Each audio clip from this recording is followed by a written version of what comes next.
actually have it right here. So Christy, they'll hold it for a second. It's right here.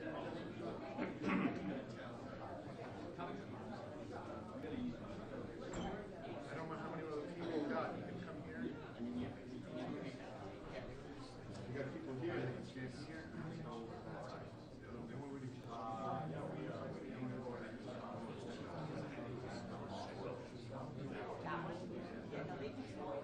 Okay. So now we gotta find you a spot. Kick something like that. You go around the back, Mike.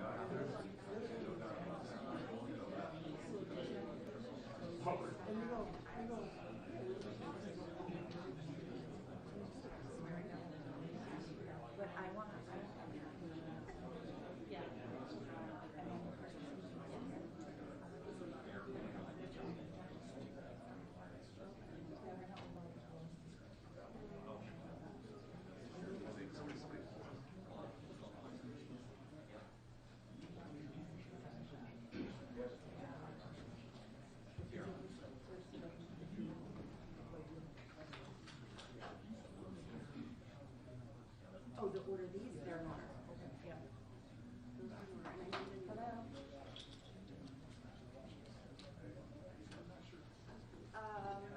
No. Yeah. Are you guys ready?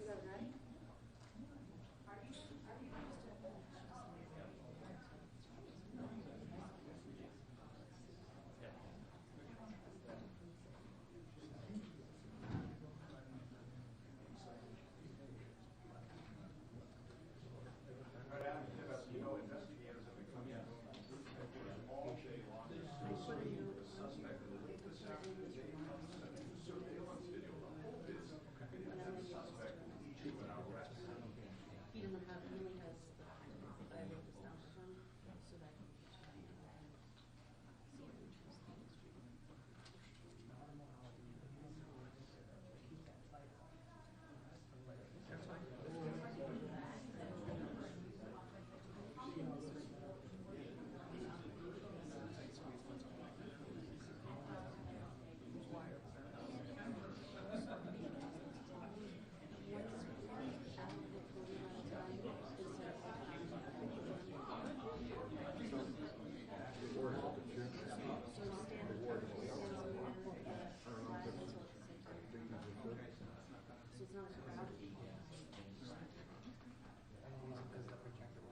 Mic check for WHDH. That okay? Mic check for WHDH 7 News. That okay?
Non-speakers, yeah. We're just going to continue down to the first.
Continue to receive.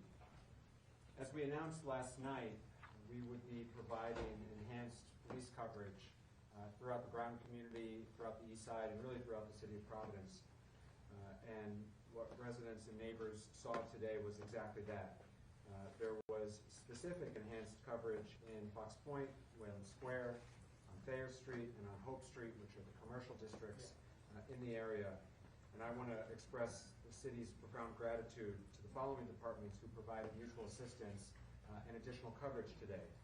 First and foremost, the Rhode Island State Police have been excellent partners, and I'm grateful for the governor of making sure that those resources are available to us here in Providence. But we are also assisted today by friends from neighboring communities here in Rhode Island, which is a terrific way in which our colleagues from throughout Rhode Island have been assisting. Today we had extra help from North Kingstown, North Providence, East Providence, Central Falls, and Pawtucket. Many other communities have offered to help, and we expect to take that help in the days to come. But through that mutual assistance of our neighboring communities, we were able to provide that additional coverage.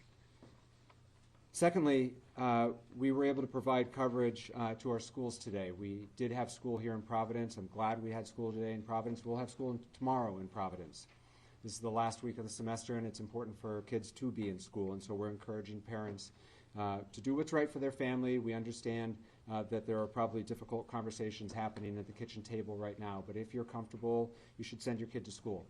Providence Public Schools are open, and we have police coverage at drop-off and pickup times to provide that extra sense of safety and security for our families. I spent the morning out at our schools too in the neighborhood to be there for our parents, and they certainly were glad to see an officer helping out. And so, as we've said many times, but it's important to continue to say we're so grateful for the tireless effort of law enforcement, not just to assist with the investigation, but to help all of us feel safe in our home. At this time, I'm going to turn the mic over to our governor, Governor Dan McKee.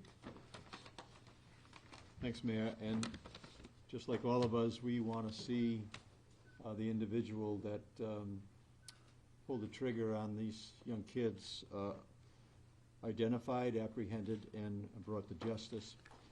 I can tell you from the state level, we're continuing to coordinate our state police and instructed the colonel to make sure that all the resources that are available are being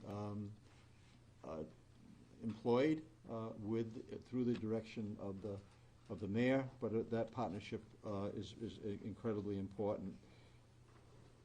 I also know that the schools are not only being impacted on the higher education in Providence and also the K through 12, but I also have heard and have been in contact with our Commissioner of Higher Education, Shannon Gilkey, along with our Commissioner of K through 12, Angelica Infante Green, to make sure that we are reassessing all safety issues in all our schools in the state of Rhode Island, and more to come on that. The issues that have to do with mental health, coordinating around the state through our higher ed and through our K through 12. I've assigned Director Rick Leclerc to make sure that they're coordinating all of the social services, all the mental health help that's out there, so that we can kind of also deliver that on a statewide basis. I was at Family Services Rhode Island today on Hope Street, and just seeing what they're doing, and it's being duplicated all around the state of Rhode Island. So I think it's important that we do everything we can out of the governor's office to support what's happening at Brown, the community of Brown, Providence, but also knowing that this is impacting on a statewide basis. So we're deploying that efforts to make the effort to let people know that we want to do everything we can so they can be safe and feel safe. And then finally, we want to make sure that all Rhode Islanders know that everything that is physically possible is being done, and partnering in with our federal, the FBI, our state law enforcement, and also the local law enforcement to bring an individual and identify and bring that person to justice.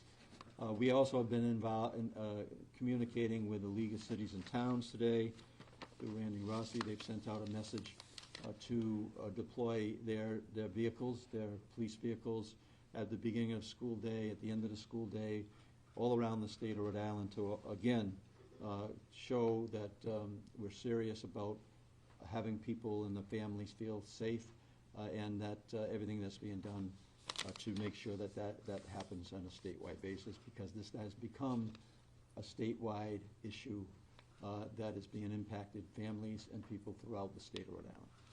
Mayor? Now we'll hear from Colonel Oscar Perez. Thank you, Mayor. Thank you all for being here again. Here we are once again to provide you some of the highlights and the progress that the Providence Police Department, along with several agencies, have gone together and stepped up to come up to this. I want to remind you that this is a very active investigation, very complex investigation, and it's the dedicated work of the men and women of the Providence Police Department, the Detective Division, the Community Response Team, the Special Response Team. It's all hands on deck. And on top of it all, you have the state police who's assisting us and every other federal partner that has been in this building for several hours. And I want to commend and applaud them for the work that they have done. And that includes the FBI, HSI, ATF, the IRS, the marshals, and several other agencies, analysts that are here. So it's pretty active because we want to make sure, as the governor stated, as the mayor stated, to make sure that we identify this individual and bring him to justice.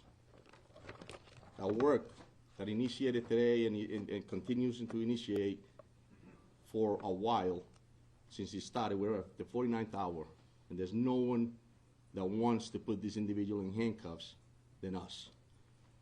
So this has brought us to a new lead, which I momentarily will be able to provide you with.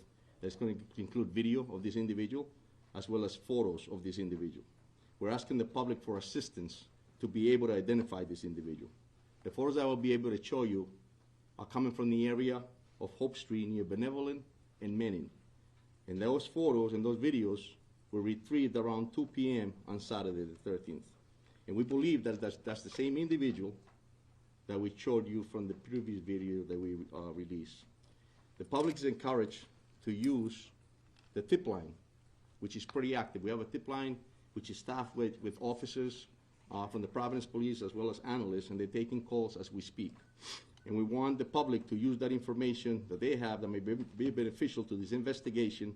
They need to call 401-272-3121 +0. I was going to direct you in order to provide the tips that you are providing to us. As well, you can access the FBI website at fbi.gov/Brown University shooting.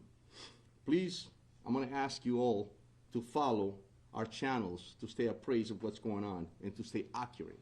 There's a lot of channels and a lot of stuff that's going out there that's circulating the wrong info.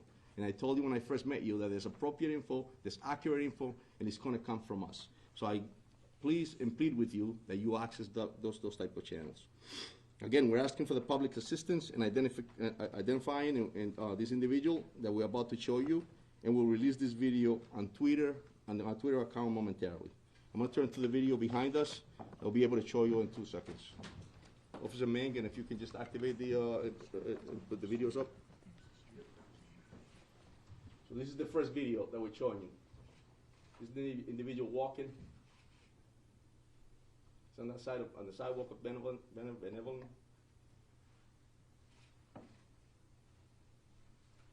And this is prior to the incident. Here we go again with is this video too, Mike? Again, you see him walking.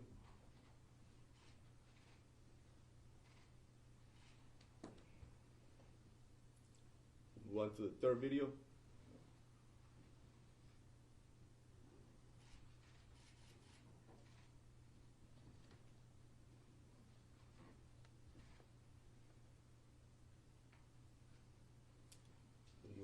This is some photos of this individual.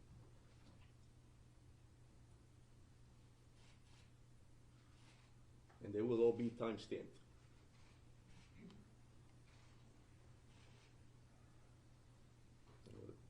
The last photo.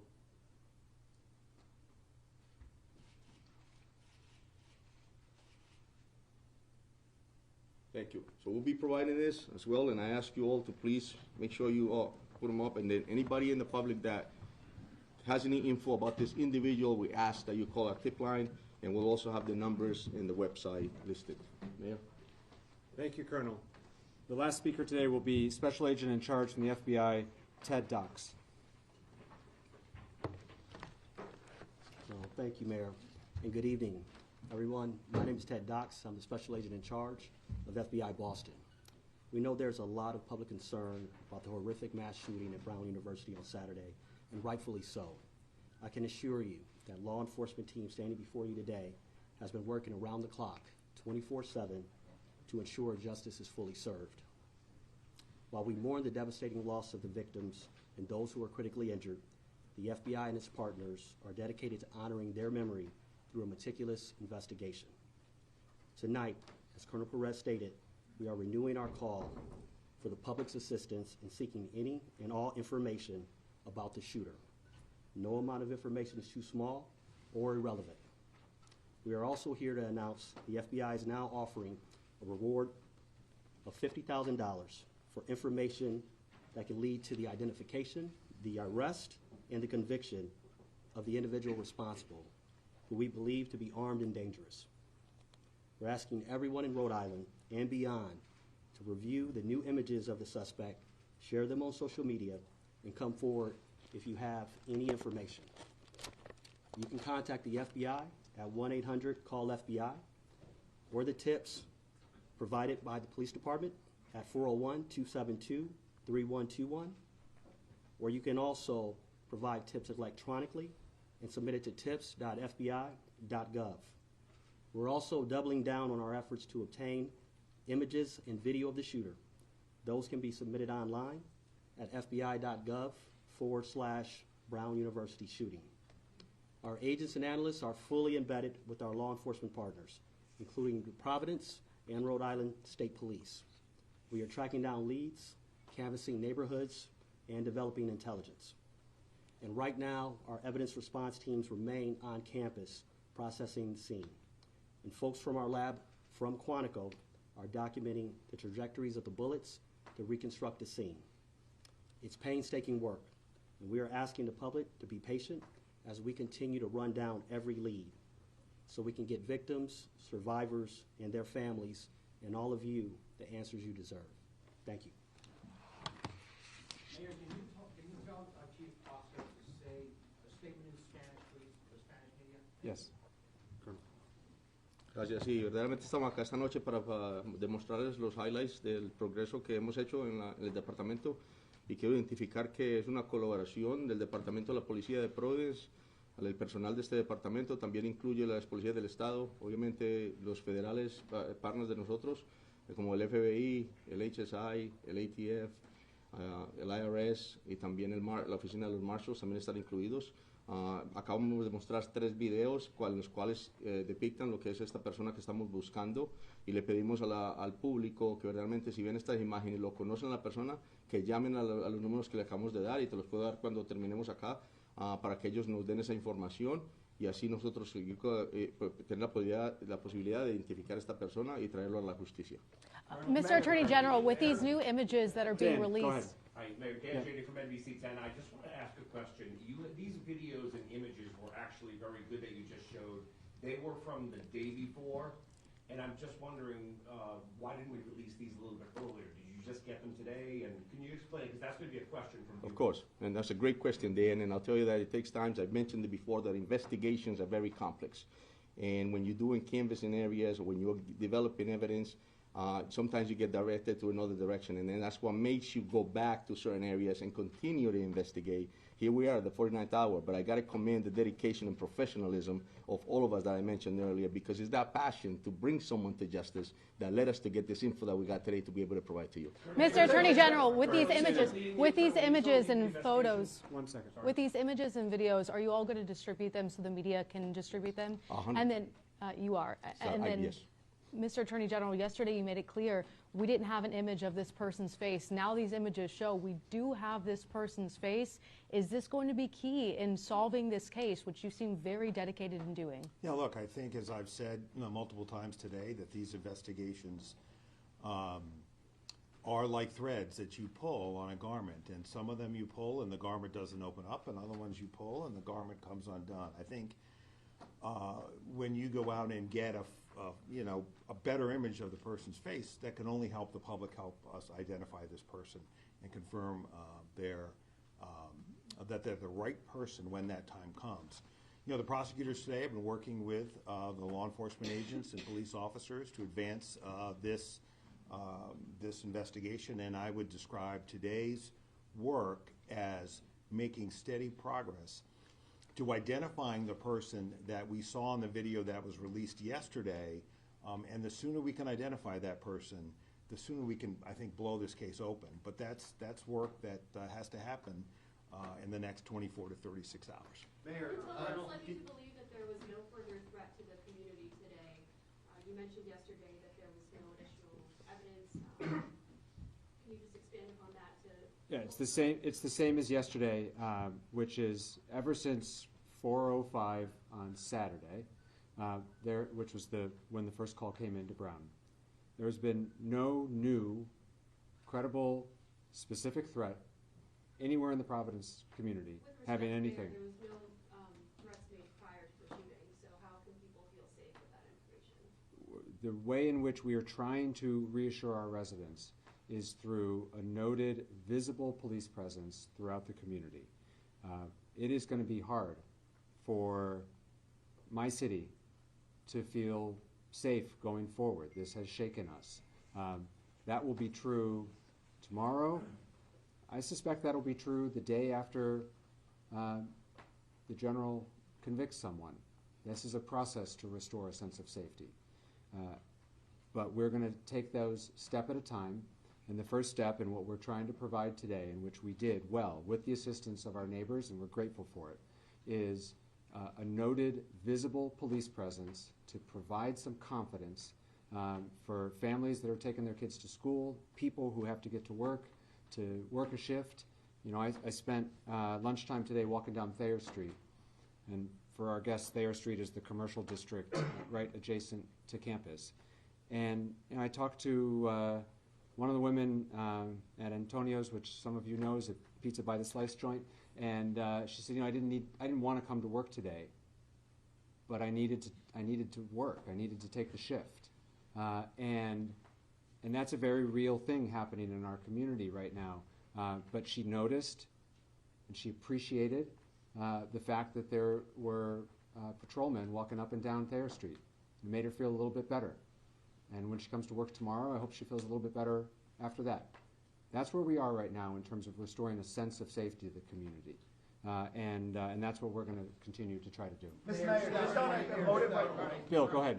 Mayor, two questions. Yeah. To that point, a lot of people scared right now, a lot of people confused right now in the city. Yeah. Can you speak to them directly, summarizing what you just said or any other thoughts from the heart? Yeah.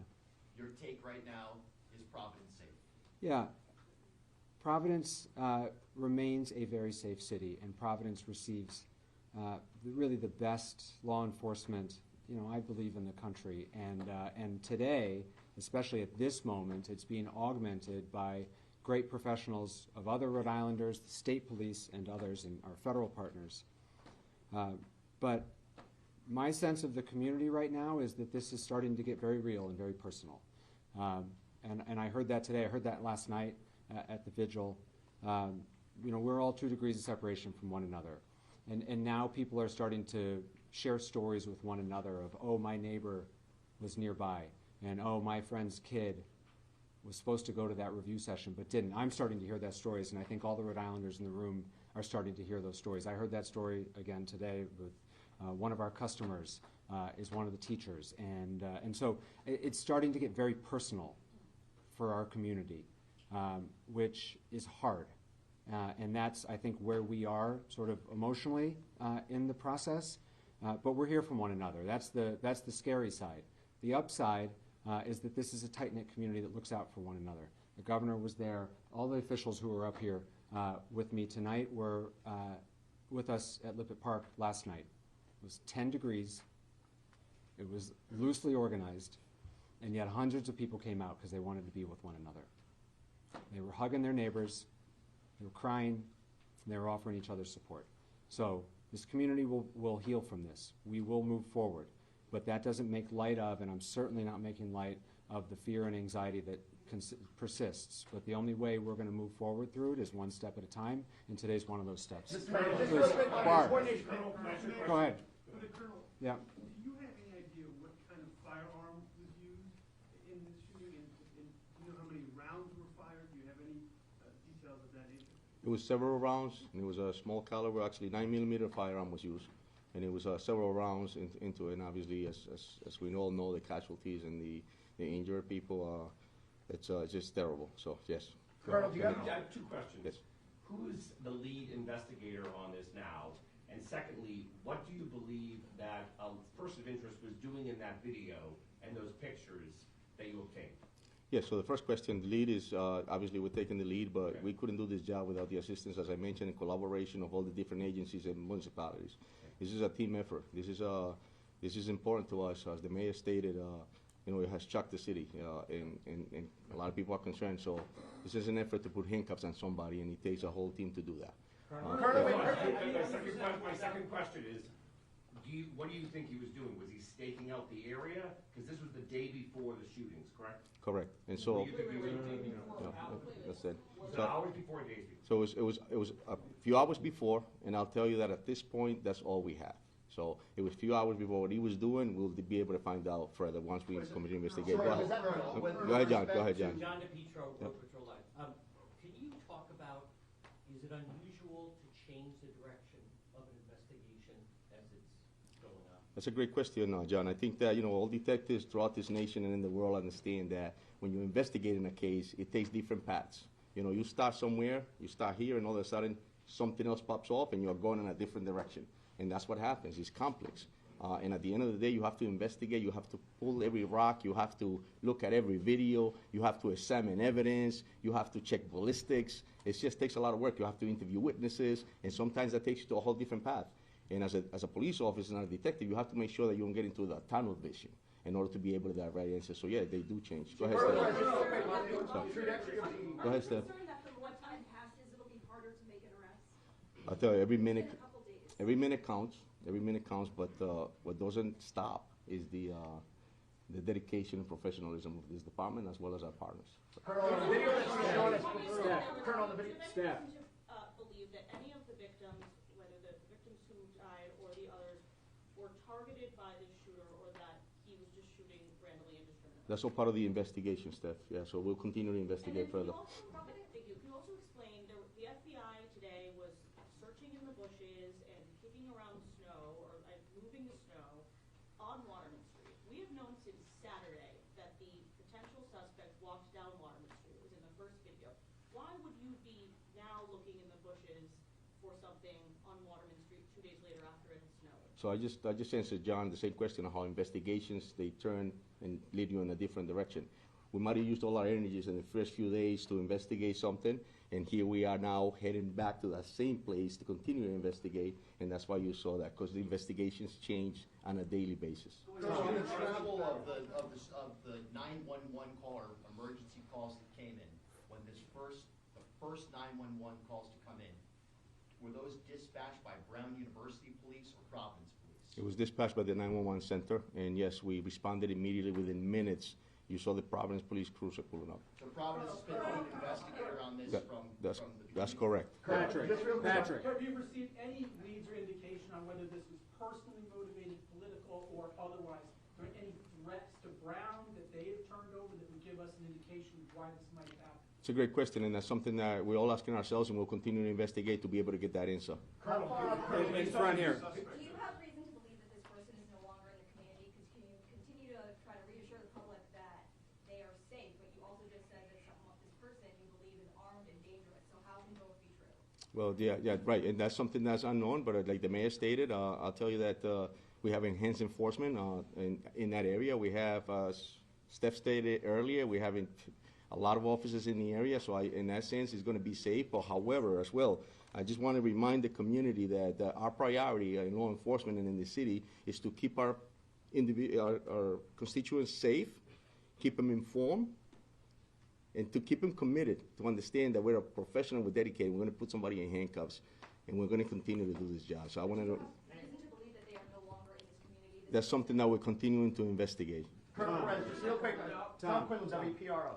On the trajectory of where this guy went from the videos that you saw, where is the last place that you would, you have a clear video of seeing him? Is it like, are you still getting video from houses in that area? And Colonel Weaver, just real quick, in terms of the state's response, how much enforced patrol, we know about the enforced patrol in Providence, but are you putting throughout the state to keep the highways, keep an eye on the highways?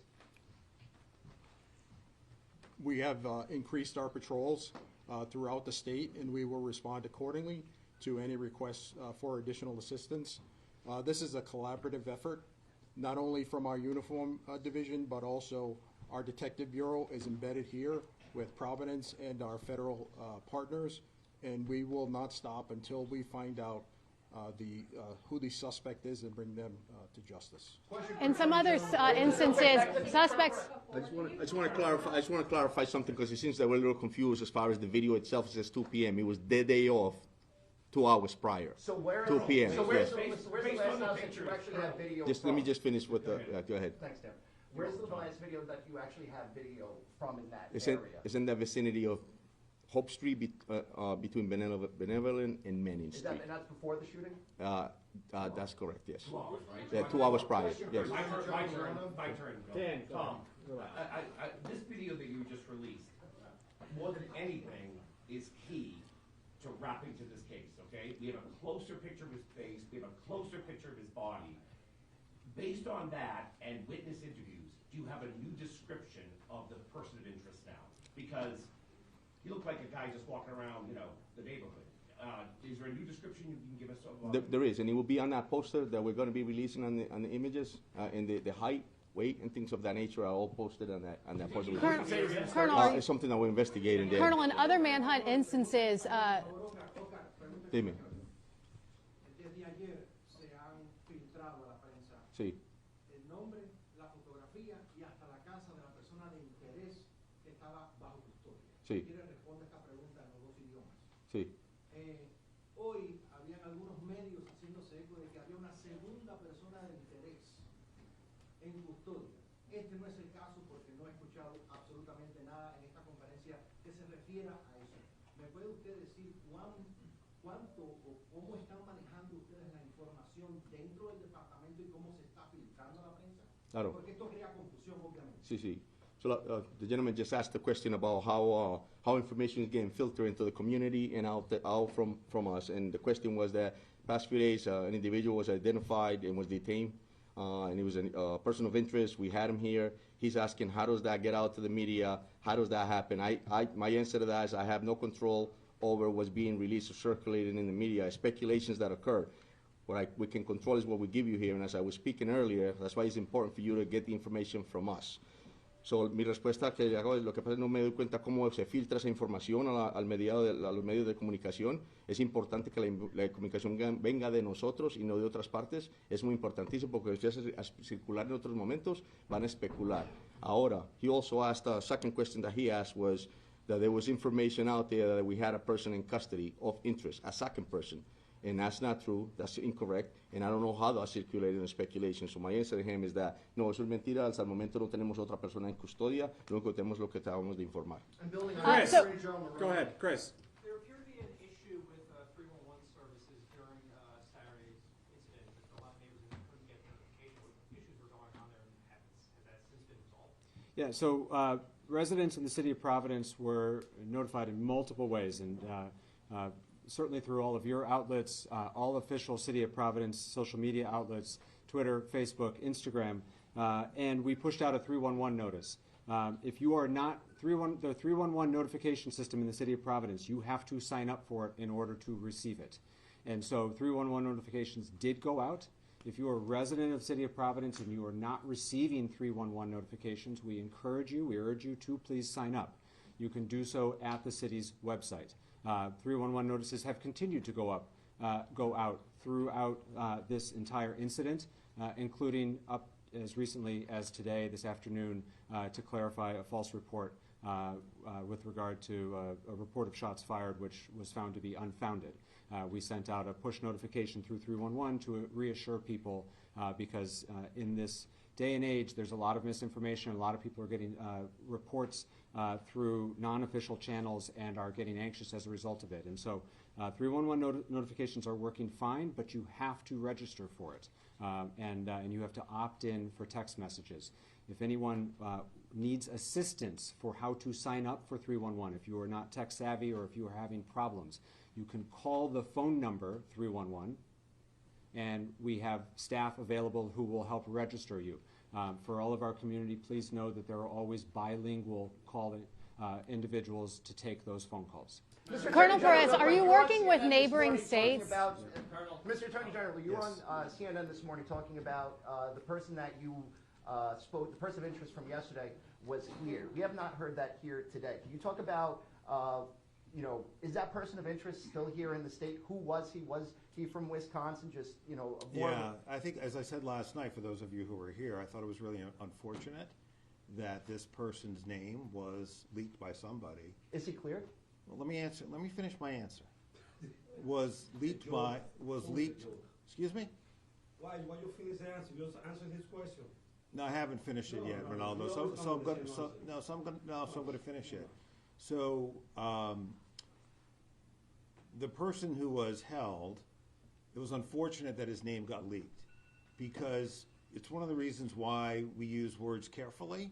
And detaining someone because they're a person of interest is different from having a person in custody that you're gathering evidence to charge. I mean, that's a place in an investigation that eventually you get to, but we weren't there with this individual. So it's hard to put that name, back in the bottle.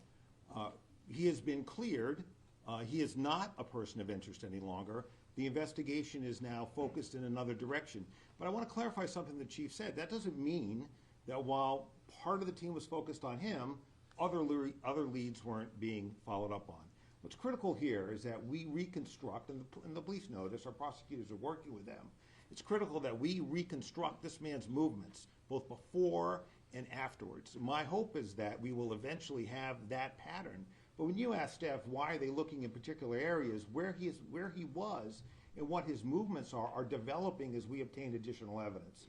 So that can't explain why people are looking somewhere today as opposed to 2 days ago. We're learning more about his movements as we gather additional video evidence. And that video evidence has been coming in at a much greater degree than it was 12, 24, 36 hours ago. Why, you ask? Some people were away for the weekend. Some of these places were businesses. So what the team is doing, there are a bunch of teams doing different things, exploiting electronic evidence, exploiting physical evidence, meaning forensic evidence from the crime scene, canvassing the neighborhoods, and those are the threads that when you pull them will open this case up. And that has been true over the course of my career, and I'm confident it'll be true again here. Governor. Yeah, go ahead, Bill, and I'll get out of the way after that. Go ahead. And this kind of follows up on what Colonel Perez said about, to the general public to use official Providence police channels, be it YouTube or whatever. Are we doing a good job here? Is the media doing a good job in the ultimate goal right now, trying to locate this person? Yeah, look, I think part of what's important about these briefings, I give the mayor great credit for doing them, is to help push out information in a case like this to the press and the public to help us solve this crime. That's potentially what it'll take here. Mr. Mayor, I want to go back to Brown University. Yeah. Okay? There's been a lot of questions I've heard from a lot of parents today, and it goes back to the question about the alarm and that was installed in 2007. That in an active shooter location, it sends off a notice and tells people what to do. That never went off. I'm wondering, what is Brown's answer? And perhaps even just as important, why isn't Brown here today? As for the decision to activate the Brown alarm, that's a question for Brown. I believe it was asked of the chief of the Brown Police Department the other day. You'd have to follow up with him. Okay. This is not a decision that the City of Providence or any of the other law enforcement partners that you see behind me can trigger that alarm. I don't know the answer to that. We continue to work very closely with Brown, and it is no lack of support or there's nothing to read into the fact that they're not here today. We have meaningful. We felt like there was meaningful updates to make with respect to the investigation. The video and photos that we shared today, Brown is not a part of those updates, and so we have all of the relevant agencies who are working on this and where we are in this investigation today, and that's why who you see here is here. Governor McKee, a question for you, sir. Concerns about why Brown didn't have those sirens go off? Have you had those conversations with them? Again, Brown has to answer that question, but it is clear that, and the Colonel mentioned this, and we've talked about it a couple times over the last 2 days, the police response to the initial call was swift, timely. We don't believe there was any, it could not have happened any faster than it did. And so I can't speak to, honestly don't know a lot about their alarm system, and you'd have to ask them about it. But in terms of our response, it was nearly immediately. There's a lot of presence in that area, and Brown PD responded very quickly. Governor, please. We can't ask Brown if they don't show up. Well, you have their contact information, and I would encourage you to reach out. Please, straight back. I'm sorry. Now, do you have any update on the victims who are still hospitalized? Have you spoken with any of them or their families? I don't. There's no degrading of their condition, but I don't have the latest status of them. I've not spoken to them since yesterday, although I know other people have, and we're happy to try to get you an update for our next. Governor McKee, President Donald Trump says that Brown is to blame here, saying that the onus of this tragedy is on the school itself. Do you think that's a fair criticism? Do you disagree with what the president is saying in response to this shooting, sir? Who's the question for? I'm sorry. For Governor McKee. Repeat the question, please. President Donald Trump has said that Brown University is to blame for this shooting and saying it's the school's problem. Is that a fair criticism, or do you disagree with what the president No, says? I don't think it's fair criticism. Colonel. Can you expand on that, sir? Why not? Because Brown University is not collaborating with you guys. You're lying to the press over here. They have facial recognition. We know that because they follow the student, they follow everybody in the neighborhood. We've been in Facial conversations. recognition.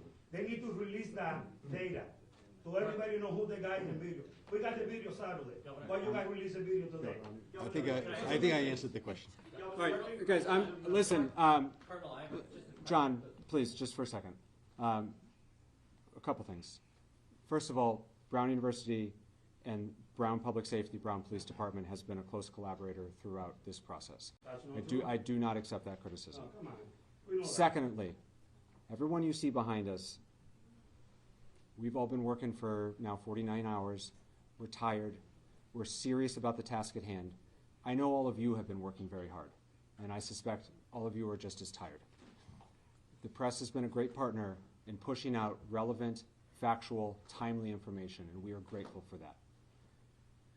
This crowd has grown a little bit over the last 48 hours, and I know that people are weary, and so I'm asking, please, for a little bit of patience and grace, and we have been fully transparent. We continue to answer your questions. We will continue to do so. But the best way to inform the public and to ask for their help is for these opportunities to not degrade into baseless accusations, and we will point them out when we hear them. John, go ahead, please. Question to the Colonel. Colonel, we learned, you revealed that the shooter used a 9mm. Now, there's a report the shooter yelled something right before his shot came in. Could you tell us what that was? Yes, part of the investigation, Johnny moved, yeah. Now, the only reason I ask that, though, is, for instance, like with the Unabomber, his brother recognized the writing. So it's possible a friend or family member might recognize if the person said something that was significant. Correct. So that's why you don't, other than the 9mm, is there anything else inside that auditorium that you could tell us? No, that's correct. And listen, like I said earlier, investigations will bring us to evidence that we need to collect in order to be able to prosecute. With that being said, we're going to continue to collect evidence, and if it leads us to something to that nature that's going to be extremely helpful for us to identify somebody, we'll be the first ones to put it out. Alex. Go ahead. Alex. With how much time has elapsed at this point, do you have any evidence that indicates that this person is getting help, or are they a lone wolf in this situation? Yeah, so we'll continue. Those are great questions, Alex, and I think that's something for us to continue to investigate. This is active and it's complex, and so that we may have an answer to that they by themselves, but that's not something that we have ruled out, and we won't do that. So. To the left here, please. Are you looking for both a living or a potentially deceased person of interest? We don't rule anything out. Like I told you earlier, this is a complex situation. It's fluid. But we'll continue to do our job in order to be able to get those answers. Straight back, please, back. You were describing the suspect, or the person you're looking for, as someone in his 30s, and then he said 20s.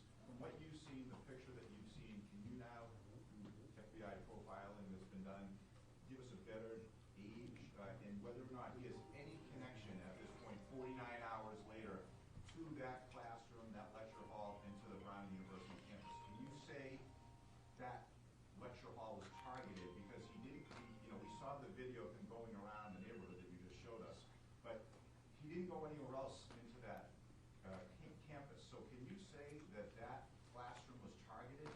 I'll tell you that what I can tell you is that this individual definitely targeted Brown University, because clearly as we're here speaking about that.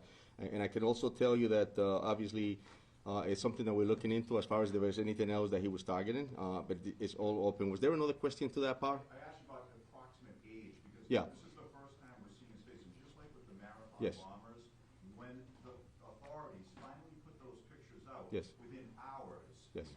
those people came up. So now that for the first time the nation is seeing this image, Correct. frontal image of this suspect, Yes. what are you able to, and the SAC from Boston Yes. especially, what are you able to now determine? And we have that, and they have been extremely helpful, and we're going to be able to provide that to you so that you can put it on your own websites. But do you have that right now? Do you have his actual age right Dan, now? Dan's got the last question, and then we're going to wrap it up. All right, I want to ask two questions, Yeah. if I could, Mayor. To follow up on John's question, did the suspect yell, like has been reported, and there's been some erroneous reporting, but did he yell when he came to the classroom? And how valuable have witness statements been from those who survived? Listen, my heart goes out to the victims, it goes out to the families, and I'll tell you that their cooperation has been extremely helpful. And that, with that being said, we'll continue, and I'm going to respect the fact that, and I hope that they get better, and my heart and soul goes out to them. So, Did he yell though? Did so he that's say something, something? that's something that we're investigating. We took statements, and we have to confirm that. So, Question for somebody. we're gonna wrap it up here. For your planning purposes, we will continue to brief in this location until we say otherwise. We also, unless there's a significant update, we don't expect to brief further today, and expect to do this again tomorrow. Obviously, it's subject to change. Please make sure you're on the press list. If you're not, you can see Josh. That's how notice will be made. But for your planning purposes, that's our expectation. Thank you all very much. Hey, Josh, how quickly are those downloadable? Okay, thank you so much.